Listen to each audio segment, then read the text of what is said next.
Hello, everyone. I sent out a few listings telling everyone that I would be on here. This is Gail Dudley talking about politically savvy with Gail. And our topic today is education in underprivileged communities. What's up, Amy Steele? Hello, Mary Owens.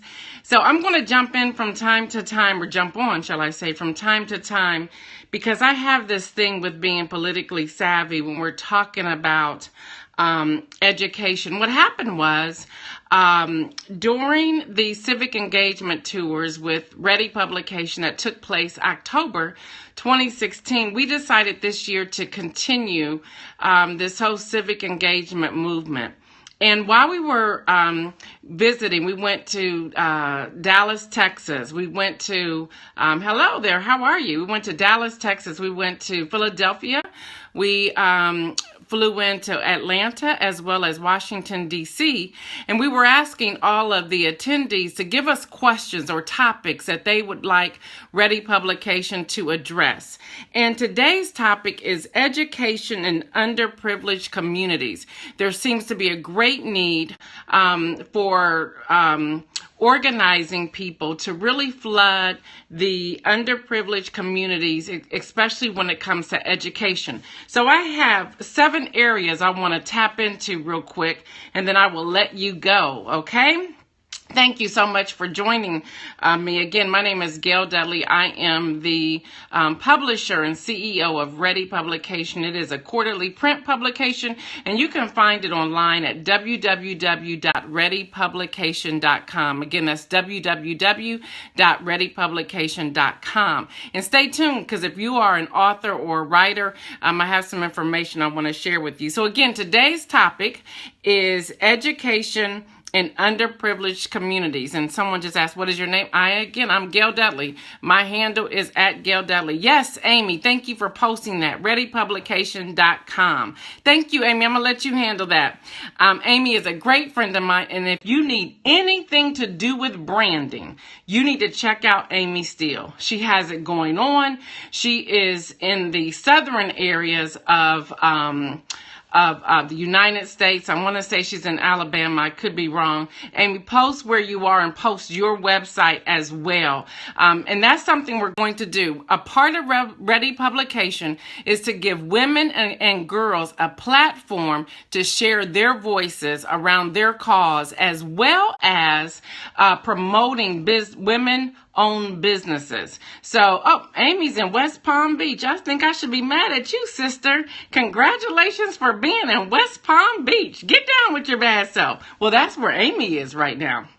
So, and there's her website, AmyMSteele.com. So check her out. You need branding, you need to check out Amy Steele. So let me jump through these real quick, because I know some of you are probably on your lunch break or going from one place to another. But again, our topic today is education in underprivileged communities. So here's 7 things. People have been asking when we were out doing our civic engagement tours, how can we help?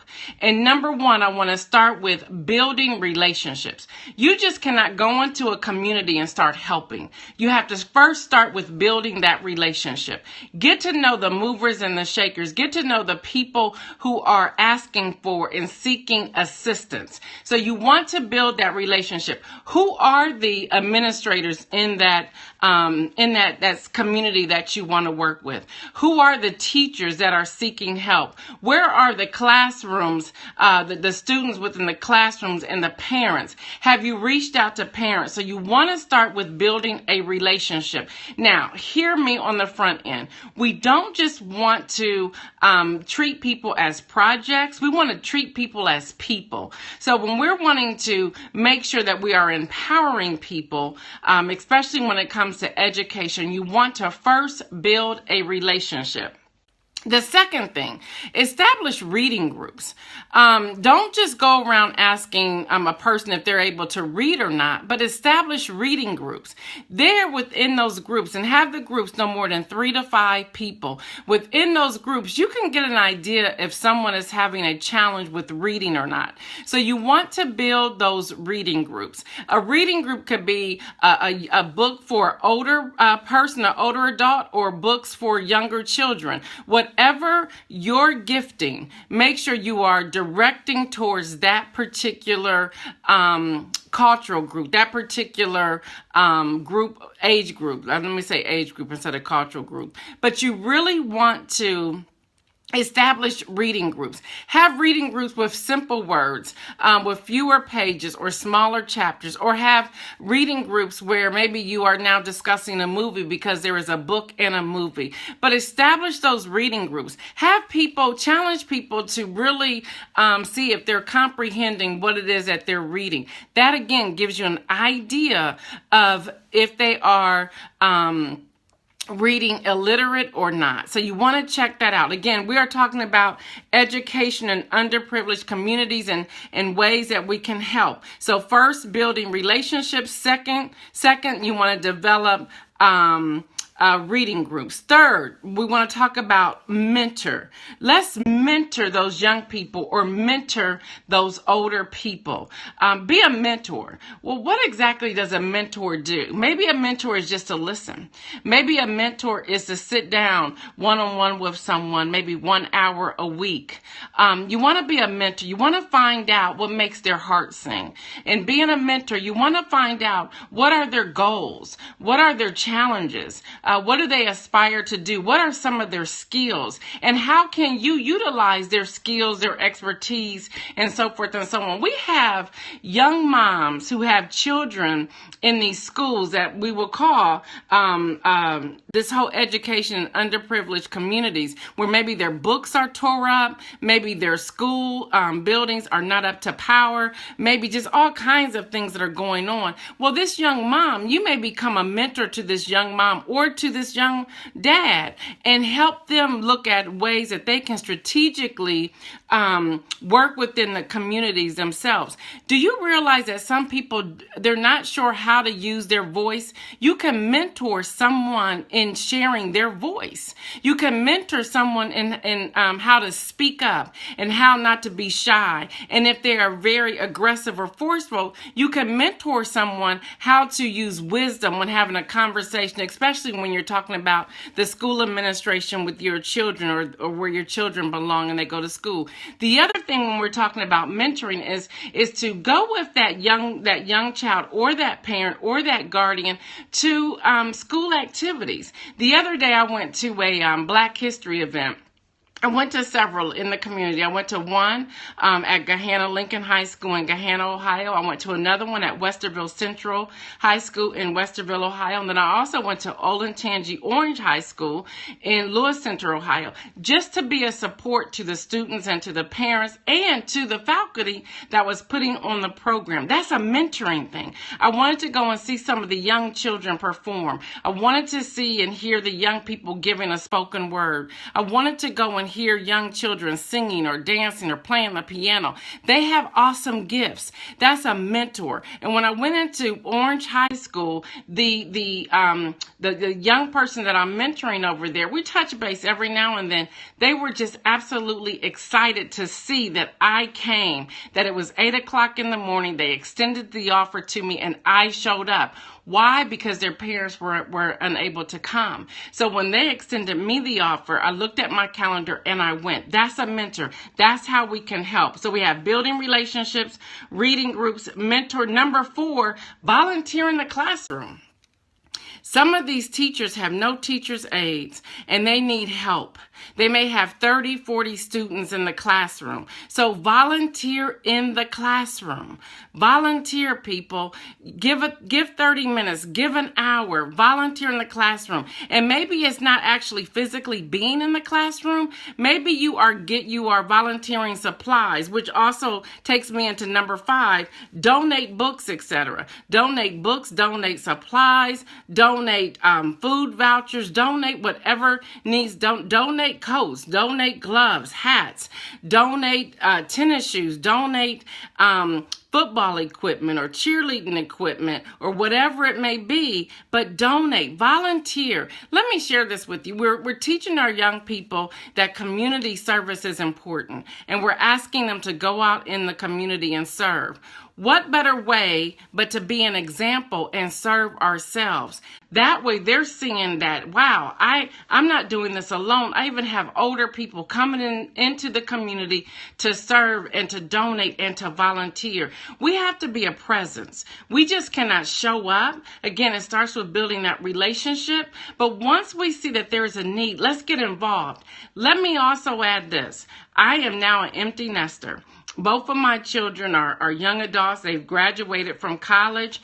And so some people will ask, well, why are you going to the high school when your teacher, see, Reverend Watkins wasn't a teacher at East, but she was there like he was. Amen. That's true. That is true. That is absolutely true. I saw you, Kenny. Thanks for joining. But just because my children have graduated high school or graduated within the school system in which we live does not mean that I now make myself exempt. No, I participate. I go and see what's needed. I go and listen to the voices of both the students as well as the teachers. What's going on? Just recently, I ran into one of my daughter's teachers at the airport. She was talking about how my daughter was missed at Olentangy High School. She's in the communications and journalism department at the high school. Well, they did a piece within their magazine and listed my daughter in Ready Publication. Wow, imagine that. So immediately the connection is, well, how can we help with Ready Publication and your journalism department so that we can partner? How can we help you? You highlighted us because of the work we have been doing. Now we want to pay that forward. We want to pay something back into your department. Well, let's look at some interns of the students. Yes, even high school interns, some volunteers. Let's go and show them how we're putting together the magazine. Just little things that we're doing to show that we're present and to show that we care. So how can I help when we're talking about education in underprivileged communities? Well, building relationships, reading groups, mentor. Number 4, volunteer in the classroom. Number 5, donate books, etc. Number 6, tutor. Do you have a gift? Do you have a gift of English or science or mathematics, Black history, whatever it may be? What is your gift? Do you have a gift in coaching? Do you have a gift even in speaking about business? I was talking about earlier with Amy doing branding. She's an expert. She's an expert in branding. Let's go in and tutor. Let's talk about how to build a business. Let's go into the school system and say, okay, at lunchtime, I'm going to sit down with young women, young men, and go through a resume, especially in the low income areas. They have no understanding or lack of understanding when it comes to putting together a bio or a resume, helping them with their college application, helping them write their college essay, not writing it for them, but helping them put that together. What are your gifts that you can share within the communities, especially those that are underserved and that are underprivileged? We have a responsibility. We have to get beyond saying, I have mine, now you get yours. No. When we're talking about citizens and community, it's about all of us coming together. Something I'm doing this Friday here in Central Ohio, and I'm going to possibly do it once a month, maybe even twice a month, is to sit down with college-age girls, as well as young adult women or young moms, and I'm going to meet them at Panera and buy them a cup of coffee or tea, a Danish, a donut, muffin, whatever, and just pour into their lives. I'm going to just say, okay, how can I help you? Here I am. I'm giving you this next hour free. What can I do? What do you need to hear? We may even go through scriptures. We may pray. We may talk about life situations, healthcare, their students, where they are in their relationships with their spouse, whatever it may be. But I'm saying, you know what? I'm giving up 1 hour of my day on Friday morning, at least once or twice a month, and say, okay, here I am. Let me buy you a cup of coffee, tea, whatever, and let's just have a conversation. We are so disconnected, people. It's time for us to reconnect with one another and feel their heartbeat and feel their pain and to help them on this journey. So when we're talking about education in underprivileged communities, how can we help? Again, build relationships, establish reading groups, mentor, volunteer in the classroom, donate books, etc. Number 6 is tutor. And number 7, and this is where I will end, we need to start establishing small business and developments within the community. That's something we have